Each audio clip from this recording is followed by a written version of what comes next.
আচ্ছা, জীবনে কখনো কোনো মৃত ব্যক্তিকে গোসল করিয়েছেন?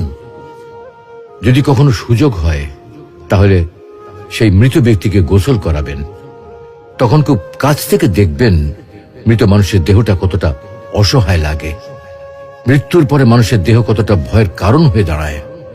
সুযোগ পেলে রাতে লাশটা পাহারা দেবেন, তখন বুঝতে পারবেন প্রিয় মানুষটার লাশ রাতের বেলায় আপনার কাছে কতটা অদ্ভুত লাগে, কতটা ভয়ের কারণ হয়ে ওঠে, কতটা আতঙ্কের কারণ হয়ে যায়। সুযোগ পেলে মৃত ব্যক্তির শরীরে একটু হাত লাগিয়ে কিছুক্ষণ তার স্পর্শ নেবেন। আপনি তখন উপলব্ধির সুযোগ পাবেন এই পৃথিবীতে বিশাল প্রভা প্রতিপত্তি মৃত্যুর পরে কতটা নির্যাতনের রূপ নেয়। সুযোগ পেলে আপনজনদের লাশ কবরে নামাবেন খুব আগ্রহ নিয়ে।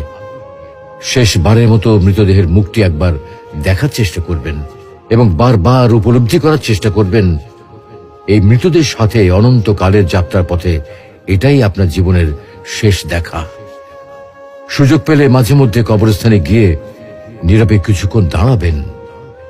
এরপর মনে মনে চিন্তা করবেন জীবনের লাভ ক্ষতির হিসাব। এই মৃত মানুষগুলো এই পৃথিবীতে কি করে গেছেন, কাদের রেখে গেছেন।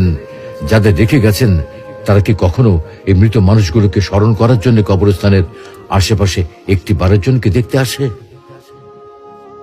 আমাদের জীবনটা বড় অদ্ভুত, বৈচিত্র্যময়।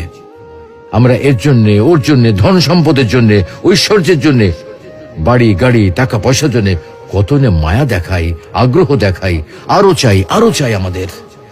অথচ এই জীবনে আমরা মৃত্যুর কথা না ভেবে, পরকালের জবাবদিহির কথা না ভেবে কিভাবে আরো সম্পদ অর্জন করতে পারি সেই চিন্তায় বিভোর থাকি।